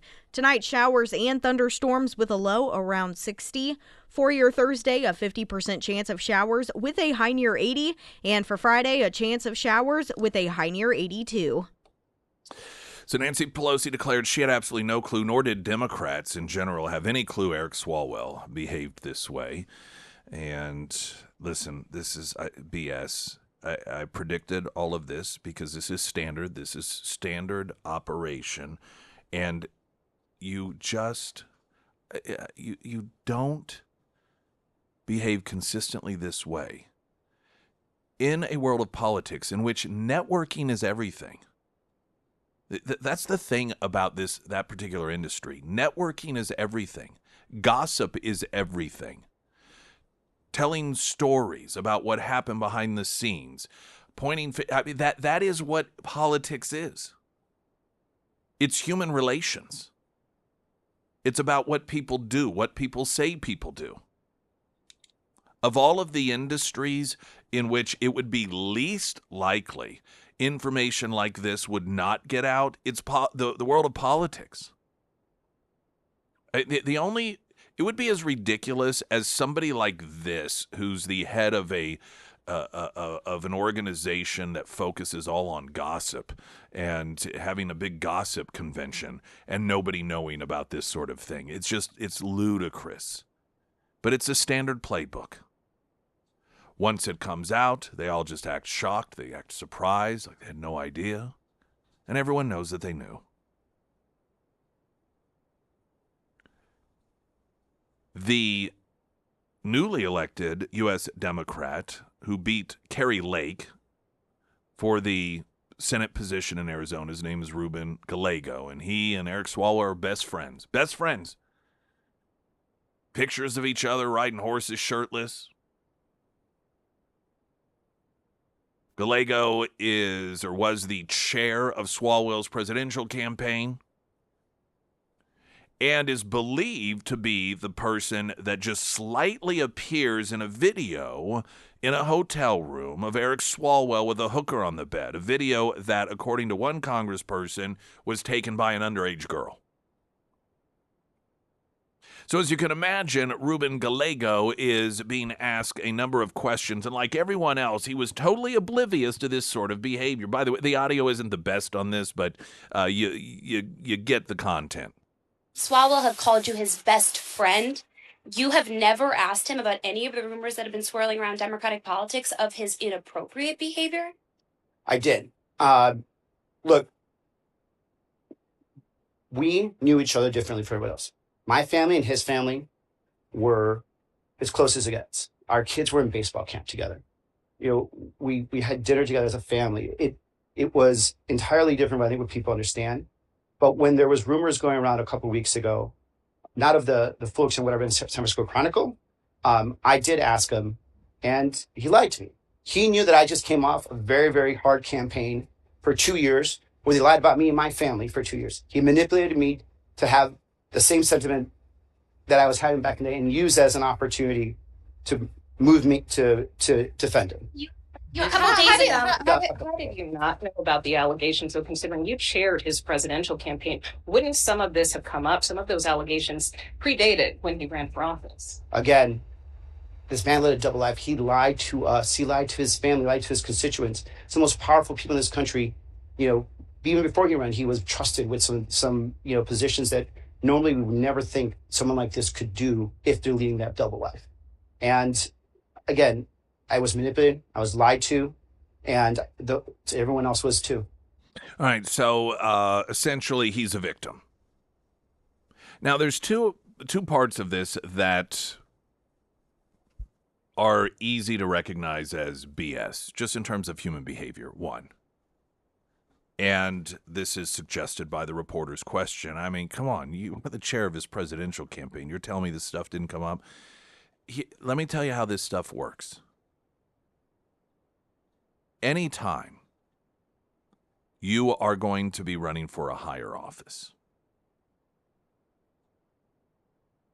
your campaign hires private investigators to see what can be found on you so that you know what it is that will be used against you. Even people that run for higher office that are clean as a whistle will still oftentimes do this just to see if there's any weird thing that you're not thinking of that was innocent, but like, oh gosh, I guess they could twist that and use against me. You hire people, you do opposition research on yourself. Now, Swalwell obviously knows about the things that he has done. But if you are a person who is politically astute, and Ruben Gallego isn't new to the game of politics. He's been involved in Democrat politics for a very long time. In fact, years ago, there were allegations against him as I believe it was a council member of some city in Arizona, in which he treated women poorly, or I don't think it was sexual in nature, but just aggressive. So point being is he's been in politics for a very long time and clearly was recognized as somebody that was astute enough in politics that Eric Swalwell tapped him to run his failed presidential campaign. This is a guy who would make sure that he knew absolutely every single potential skeleton in the closet. Because that's just standard campaign 101. That is day one standard operation. So the idea, and by the way, now the average person out there isn't in tune with this, and so his constituents, his supporters may hear it and go, well, I'm sure there are things I don't know about my best friend too. And well, just because he's running his presidential campaign, that doesn't mean that he knows what was going on in his personal life. I guess that's reasonable. But people in the world of politics know that that's BS. The second part of this is one that is just more common sense in terms of human behavior. What we're learning according to the, half a dozen survivors at this point, is that this is just a constant thing. It ranges from late night wine drinking, DMs slipping in, to what seemed to be girls, college age, maybe a little bit older, early 20s, mid 20s, that he was just juggling all of these different women, all the way up to and including, according to the latest accuser, violent rape. And so everything in between, obviously, and at the very least, these accusations are out there. Even if one argues they're not true. And you want to believe that you had random, unconnected, young Democrat activists or Democrat donors or Democrat interns that all, for whatever reason, decided that they were separately, unknowing to one another, make up these accusations and tell their friends, tell their family members at the time that it happened. Even if you wanted to believe that all of it was made up for whatever reason, again, these aren't Republicans, these aren't right-wingers, these are Democrats. The accusations are still out there.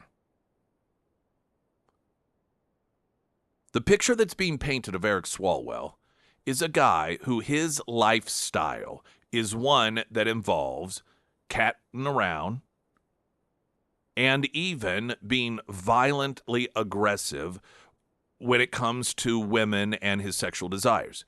Now, Gallego describes himself as a wholesome family man.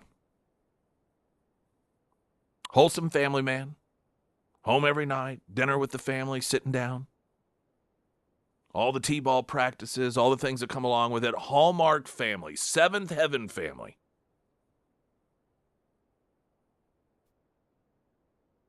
Do you know of any circumstance in which a person that is a serial, habitual womanizer, apparently addicted to this sort of behavior, who decides he wants his best friend with whom he's going to spend the most time with is someone who not only isn't that person but disapproves of it and is a button-up individual that stays home and is ever faithful to his wife? Does that sound like something that a person that Eric Swalwell appears to be would choose to be his best friend?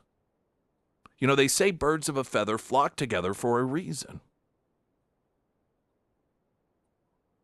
They say if you want to know who you are, look at who your 5 closest friends are. For a reason. This idea that someone whose lifestyle, whose desires, whose approach to fulfill these desires, as Eric Swalwell, that he would choose to pick someone who was a Norman Rockwell father to be his best friend and confidant doesn't add up. That's not how that generally works. A habitual alcoholic generally doesn't decide that they are going to become friends with a teetotaler. A person who loves to go to strip clubs and blow his paycheck every single night after work generally does not choose the deacon of the church to be his best friend that he's going to spend the majority of his time with and associate with. And so the idea that Senator Ruben Gallego did not know about this because he is a wholesome cat that Swalwell would never share this information with and instead just betrayed him, it just doesn't line up with how human beings generally behave and how human beings generally choose those with whom they associate. Springfield's Talk 104.1, I'm Nick Reed.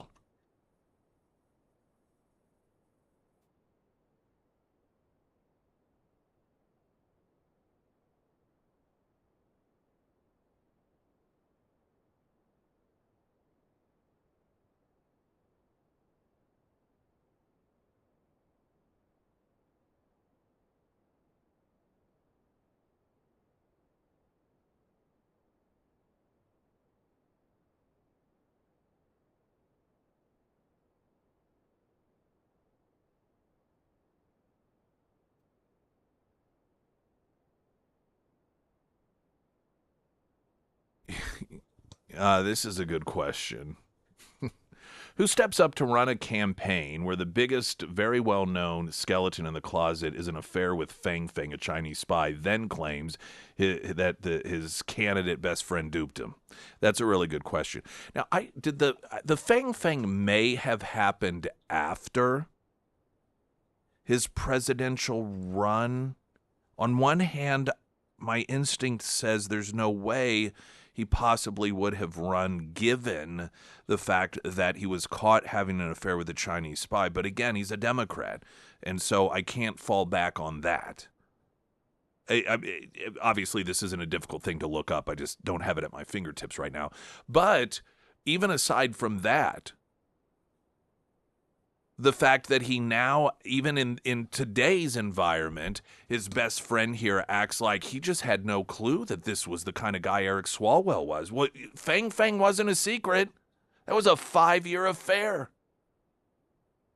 So that would be what some people would call a hint that maybe he wasn't the wholesome guy you claim that he claimed he was. I have the answer for you. Oh, yeah. I have the answer. Okay, so between 2011 and 2015, that is when he had the relationship with Fang Fang, and then he ran for president in 2020. But when was the Fang Fang relationship revealed? Oh, let me see. Because that's what's important. It may have been before only Democrats would have the gall to get caught having an affair with a Chinese spy and still run for president.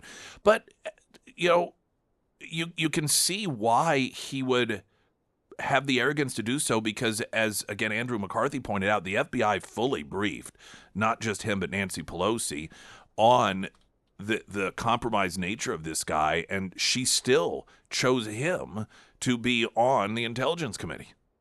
So it was revealed in 2020 in an Okay, Axios report. so But it doesn't say like the month. yeah. Yeah. So, well, either which way, the fact that that was revealed in 2020 and here it's 2026 and his best buddy's claiming that he had no clue Eric Swalwell was this kind of guy. Right. Like, really? Did you not watch the news whenever Fang Fang was occurring? Fang Fang. I wonder where she is today. What a wasted individual for her to have her cover blown with. You know what I mean? Like, of all, because clearly her cover was blown. She apparently fled back to China. Yeah.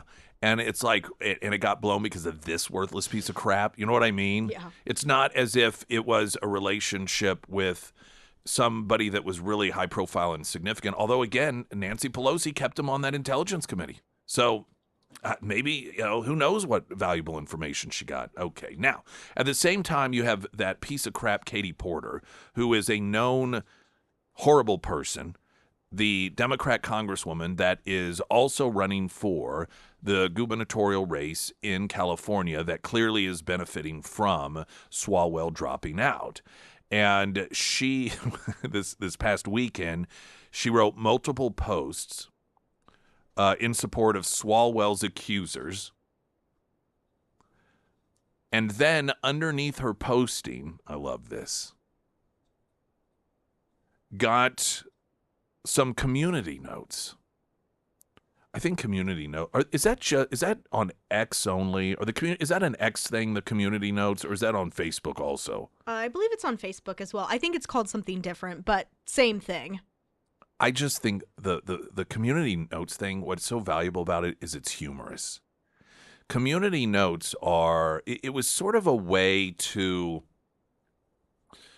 still have fact-checking without taking ownership of censorship. And so when somebody would post something that was perceived as out of line with the truth, and I don't know how it's determined when the community notes get posted, but apparently if there is either it's valid enough or there's a high enough volume of people that are like, yeah, but this, then it gets posted as a community note underneath the posting of whatever it's in response to. So you got Katie Porter, and she's out there like, I support all these women, every one of them. Swalwell's a jerk.